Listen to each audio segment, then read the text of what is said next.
siang bagi kita. Ya, Terima kasih untuk kesempatan ini. Kita akan membahas materi yang sudah kita diskusikan, yaitu teori belajar dan motivasi belajar anak yang dipresentasikan oleh kelompok 2. Ada saya sendiri, Tagona Siburian, kemudian ada Ibu Pak Shiharo, kemudian ada Ibu Ica. Materi pertama kan saya bacakan atau saya paparkan. Buka slide-nya, Dik.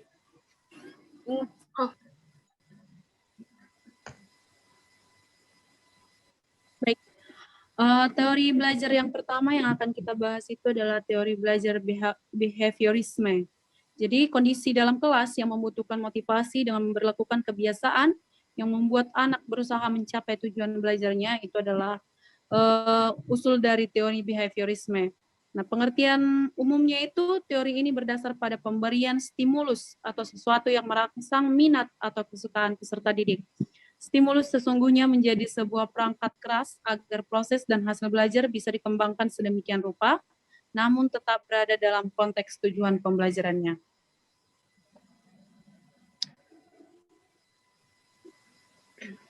Nah, dalam penerapannya di dalam kelas ada beberapa hal atau beberapa contoh yang bisa kita lihat. Pada kasus yang pertama, guru harus menyusun materi atau bahan ajar secara lengkap, dimulai dari materi sederhana sampai yang kompleks. Itu adalah kebiasaan guru biasa.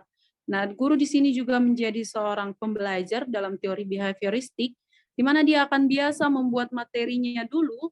Nah, sambil dia membuat materinya, dia akan terbiasa dengan cara pembuatan ini, jadi dia tahu bahan apa yang akan disampaikannya ke dalam kelas. Kemudian ada kasus yang kedua, guru lebih banyak memberikan contoh berupa instruksi selama mengajar.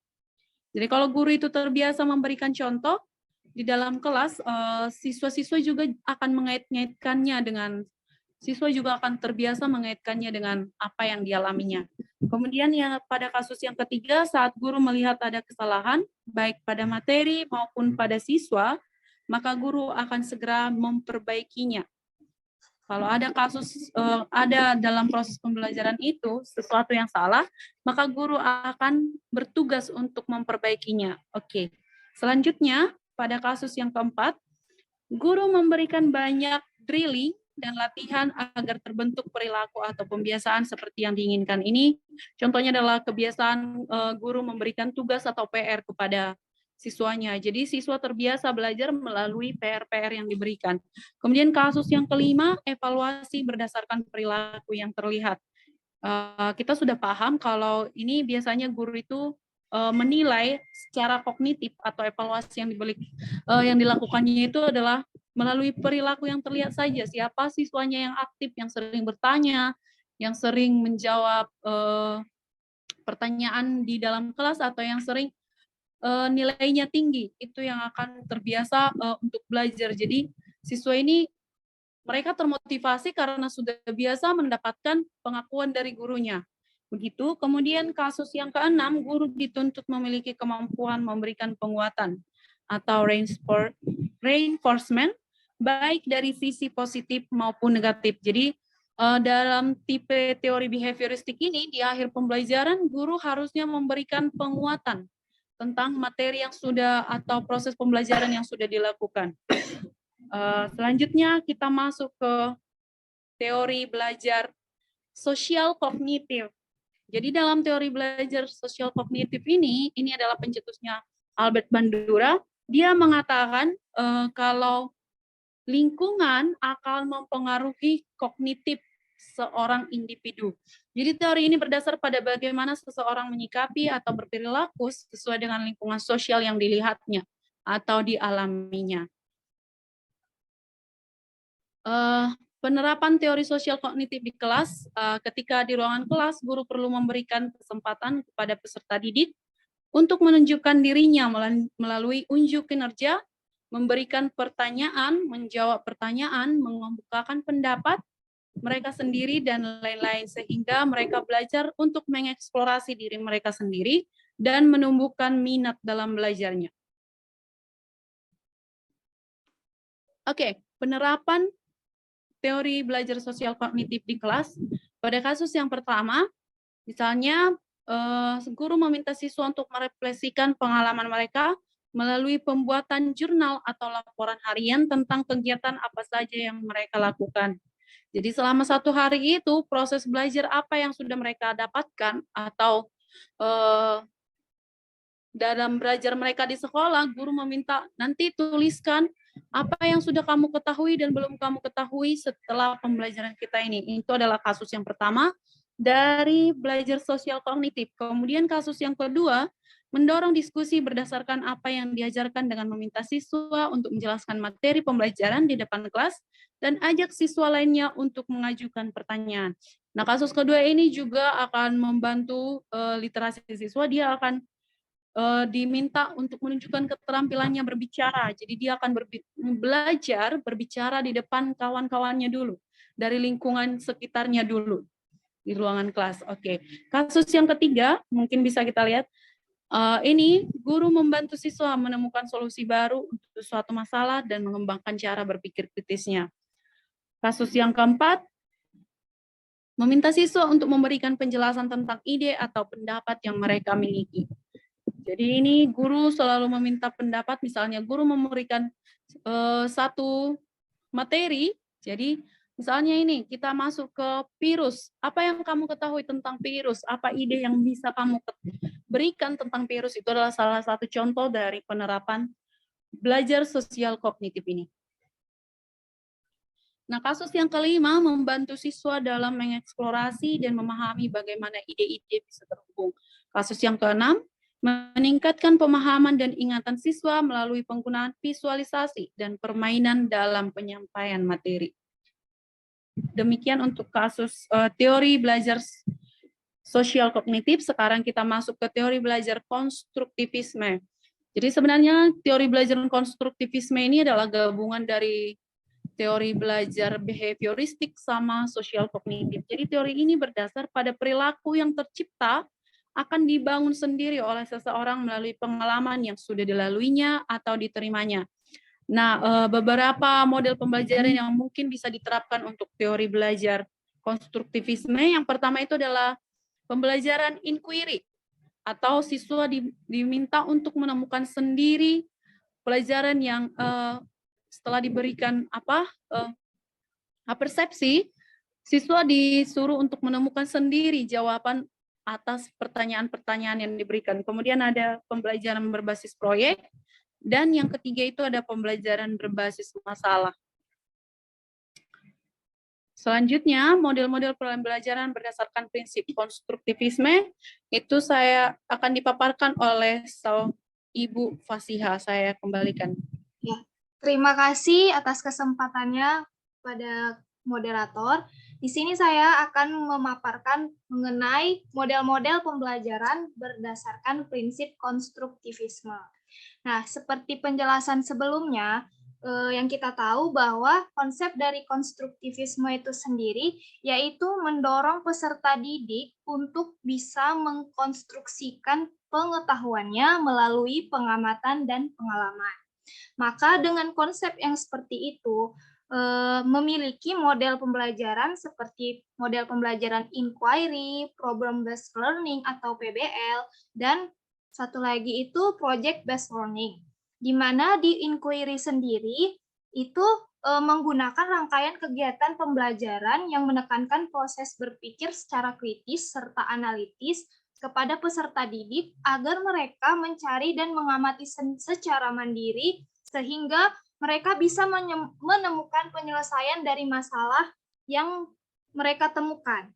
Nah, kemudian ada problem based learning, yaitu model pembelajaran yang mendorong peserta didik untuk belajar serta bekerja dalam kelompok untuk mendapatkan penyelesaian permasalahan secara kritis dan analitis. Tidak jauh berbeda dengan model pembelajaran inquiry. Kemudian ada project based learning atau PJBL, yang mana di sini peserta didik itu diinstruksikan untuk membuat suatu proyek melalui eksperimen dan inovasi. Dalam mengerjakan atau membuat suatu proyek tertentu memiliki mekanisme yang struktur. Nah, di mana siswa dihadapkan dengan masalah yang ada di dunia sekitarnya, selanjutnya mereka saling berkolaborasi untuk menemukan solusi dari permasalahan tersebut, sehingga dari permasalahan itu tersebut, siswa seluruhnya dilibatkan secara langsung untuk memecahkan masalah. Hal inilah yang menjadi pengalaman dari para siswa tersebut, sehingga model pembelajaran ini memiliki prinsip yang menuju pada prinsip konstruktivisme. Kemudian saya kembalikan kepada moderator. Baik, terima kasih kepada Ibu Pasiha. Untuk rencana peningkatan motivasi siswa dari beberapa kasus ini, saya serahkan kepada Ibu Ica Veronica untuk memaparkannya. Lanjut ke rencana peningkatan motivasi. Gambaran beberapa rencana peningkatan motivasi para siswa sesuai dengan gambaran. Gambaran yang pertama itu adalah Tania 7 tahun memiliki kemampuan rendah dan keinginan yang rendah untuk sukses. Di mana gambaran A itu memiliki rencana peningkatan motivasi siswa dengan metode behavior, di mana dia menciptakan suasana belajar yang menyenangkan. Hal ini dikarenakan Tania itu masih mempunyai umur 7 tahun. Maka dari itu kita harus menciptakan suasana belajar untuk meningkatkan minat ia belajar. Dan yang kedua, memberikan reward sebagai stimulus. Ya, kita ketahui bahwa anak-anak itu lebih suka untuk diberi reward agar meningkatkan minatnya. Yang ketiga itu menggali minat dan bakatnya. Kita harus menggali minatnya di manakah yang ia merupakan kesukaan dari si Tania itu.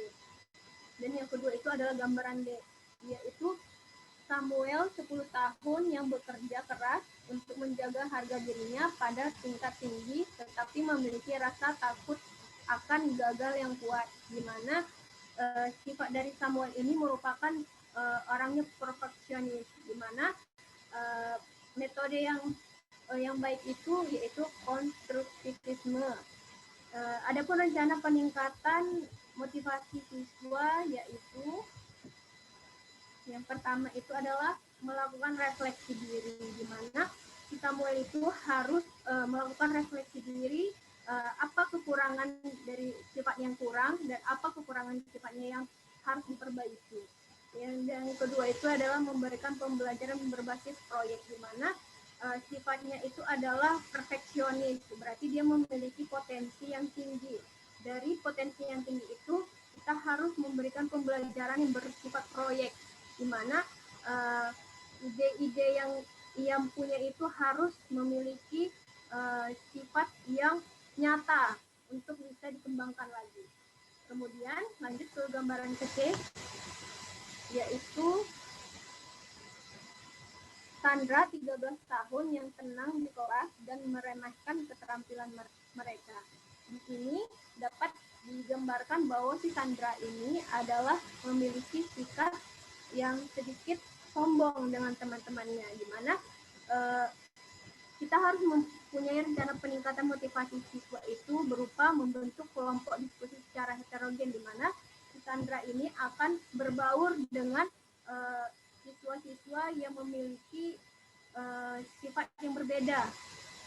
Kemudian yang kedua itu memberikan validasi kinerja antara teman sebaya. Maksudnya ini mereka akan memberikan berupa tanggapan dari teman-teman sebagian itu tentang sifat mereka dan saling menilai satu sama lain.